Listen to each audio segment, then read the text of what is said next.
Hi, it's Jason at Golf Principles here in Basingstoke, and I had a request last night from a good friend of mine, Harry in Sussex, who's a golf pro who teaches down there, about how to explain what you see on the shelf as shafts and then what you call aftermarket shafts.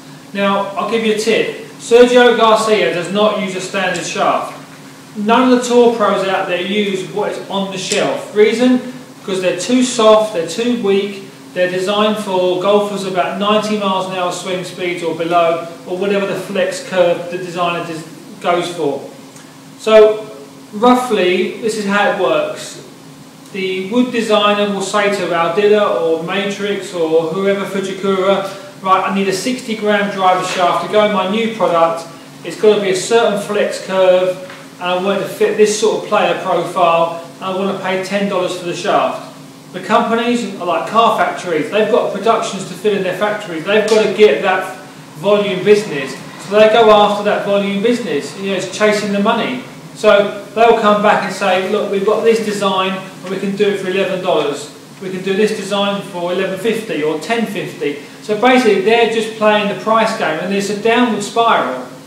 So the manufacturers sit there and say, we'll spend, I don't know, 250,000, you know, per unit or whatever. That's fine, but the consumer is getting an inferior product. Now they might call it the same shaft. It's nowhere near the same shaft. The materials are different, the weights are different, the torques are different, the playing's different, the feel's different. You're not going to get tour players using stock product, right? Unless they're very slow swings.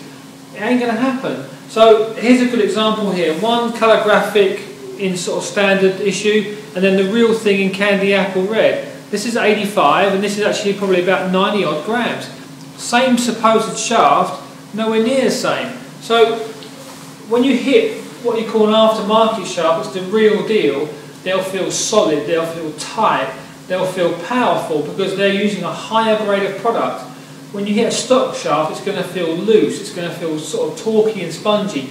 It's going to feel very, very different. Now, I'm not saying I'm not slagging anyone off here, it's just a fact. These are margin-driven products that sit on the shelf to try and cover what we say is 80% of the golf market. However, the industry is changing quickly, and people understand now, look, I want to get the right shaft, the right weight, the right flex.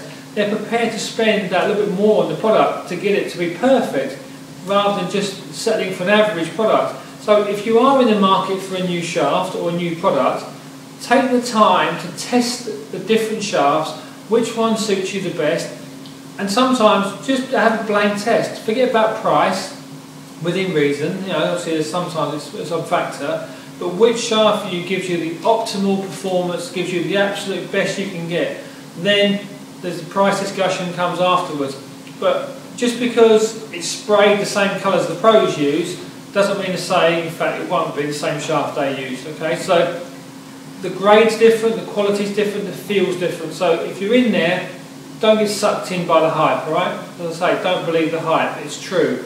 Just try and keep it as dispassionate as possible and say which one suits me the best.